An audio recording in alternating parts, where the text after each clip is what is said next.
Welcome to Roots and Rows, the podcast where we sit down for short, real-world conversations about irrigation, fertigation, automation, and the everyday decisions that help your roots and your rows thrive.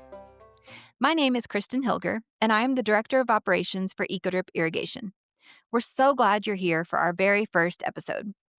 This show is intended for growers who don't have time for long webinars, but do have 10 or 15 minutes in the pickup, shop, or even the tractor. Our goal is to bring you helpful information in a quick but interesting manner. Today, we're kicking things off with an introduction to what this podcast is all about. Then, we'll dive into something timely and important, which is end-of-season maintenance and winterizing your drip system. So, what can you expect from Roots and Rows? We're going to keep things practical and conversational.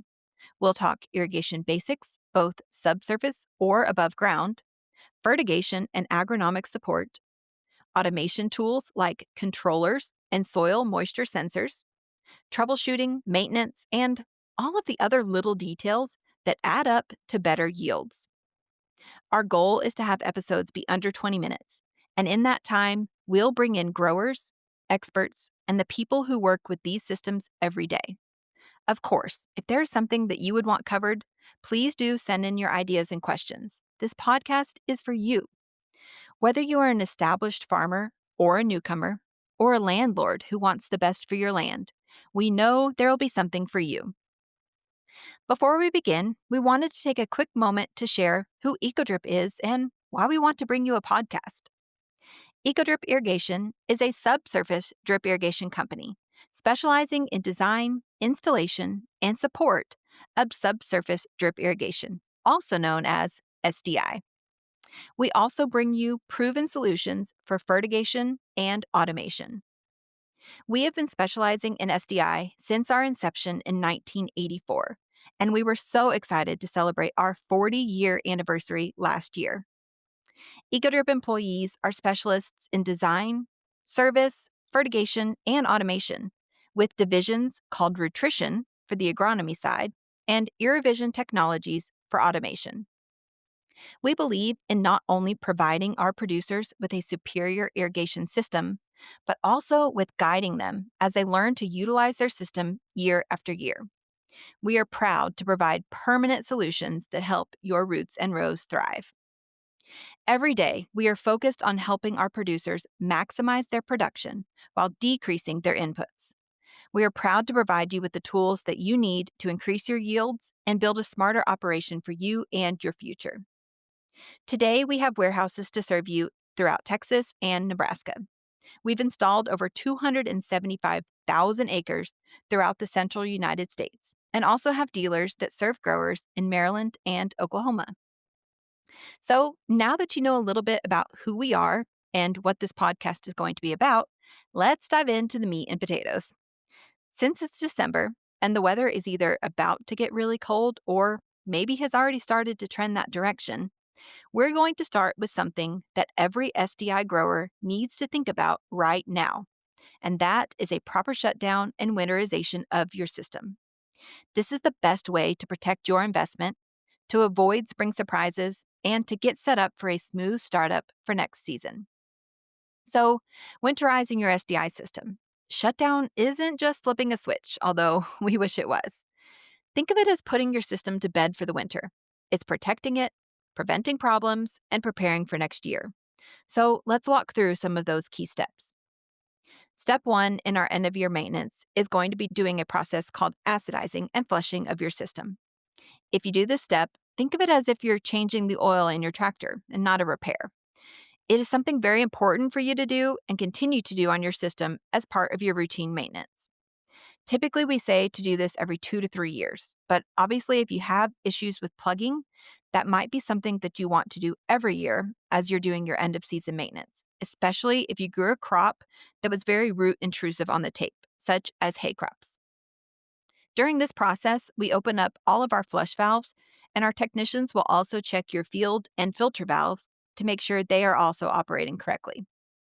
When you acidize, it could be done with acid, peroxide, or other chemicals such as our Irrivive H.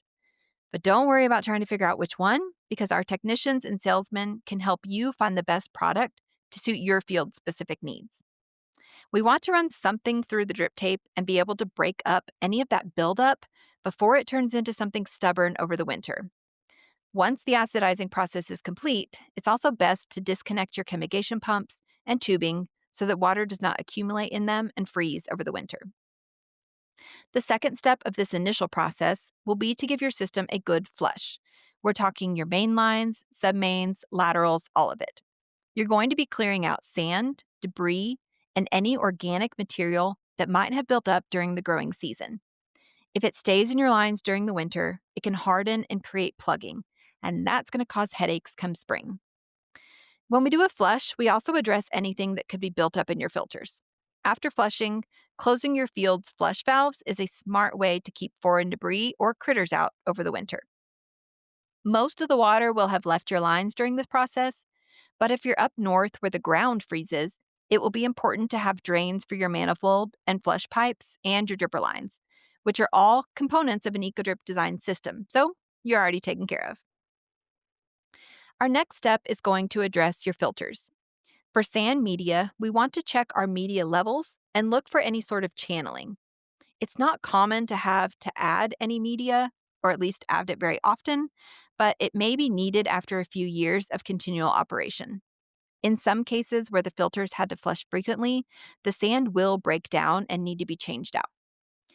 If our backflush valves are acting slow, now is the perfect time to rebuild or replace our parts.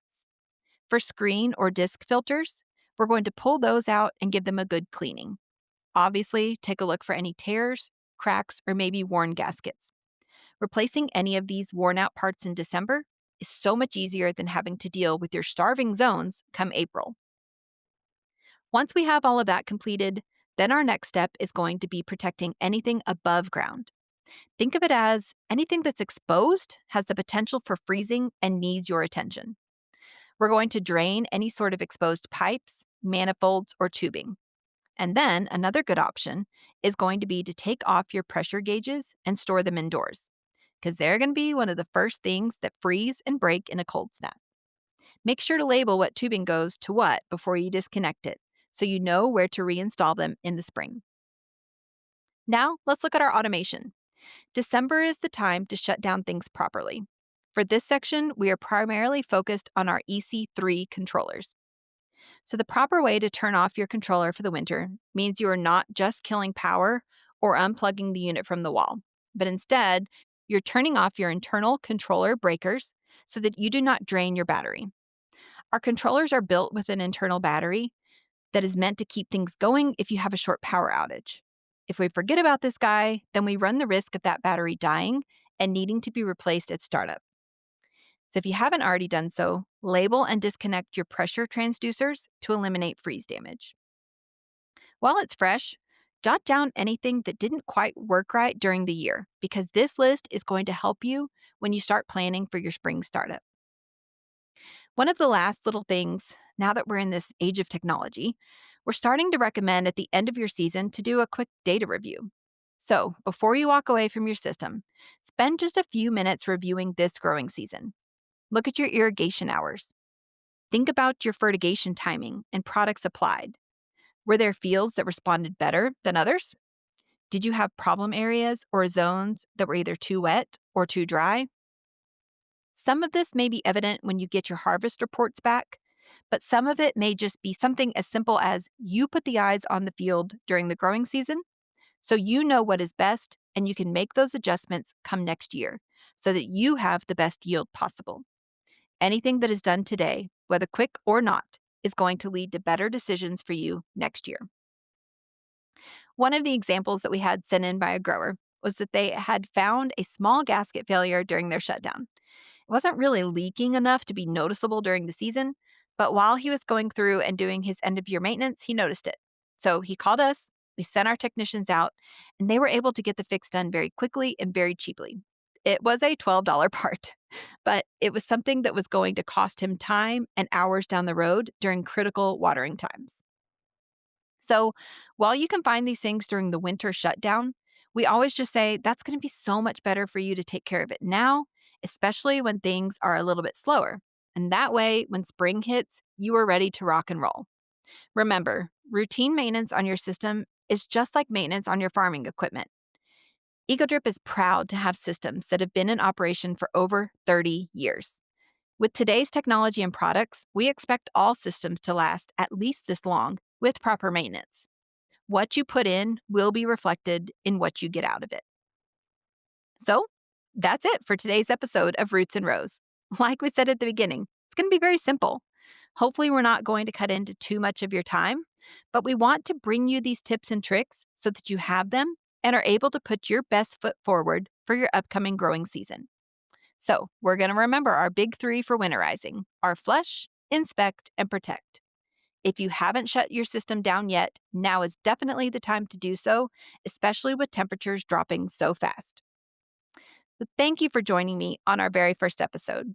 We hope that you find this to be helpful, and we also hope that you had a wonderful harvest season. On our next episode, we'll talk about building your startup plan and using your winter downtime to set yourself up for a strong spring.